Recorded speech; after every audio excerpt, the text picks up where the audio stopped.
কলকাতার বড় বড় চওড়া রাস্তা, জনগণকে হাঁটার জন্য ফুটপাত,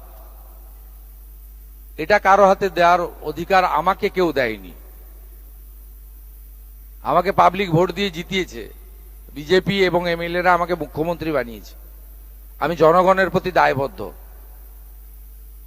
আপনার জনগণের স্বার্থ যেখানে যুক্ত রয়েছে, সেই স্বার্থ সর্বাধিক অগ্রাধিকার পাবে।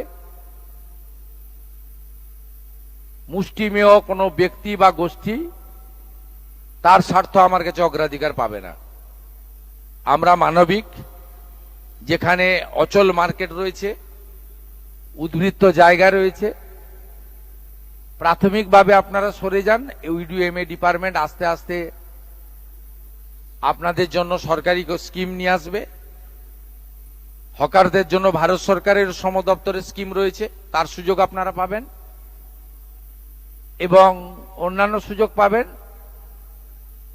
কিন্তু আপনি নিউ মার্কেটের রাস্তাটাই দখল করে নেবেন, মোটরসাইকেলও যেতে পারবে না, রাজাবাজারটা বেহাত হয়ে যাবে, খিদিরপুর মেটিয়াবুরুজে আপনি যা খুশি করবেন। এটার জন্য কিন্তু আমাকে মুখ্যমন্ত্রী করেনি পাবলিক। অতএব আপনার এই প্রশ্নের উত্তর আমি দিয়েছি। আর রিগার্ডিং দুর্গাপুজো, এটা নিয়ে আমি এখনো আলোচনা শুরু করিনি। আলোচনা আমি করব। তথ্য সংস্কৃতি দপ্তরের দায়িত্ব আমার হাতেই আছে, আমার সঙ্গে একজন রাষ্ট্রমন্ত্রী আছেন। আমি এটা সাংস্কৃতিক দপ্তরের মধ্যে পড়ে, আমি নিশ্চয়ই আলাপ আলোচনা করব। আমি একটা কথা শুধু বলবো, ওই সামান্য সরকারি অর্থ যাদের প্রয়োজন নেই, আমার মনে হয় তাদের দেওয়ারও দরকার নেই।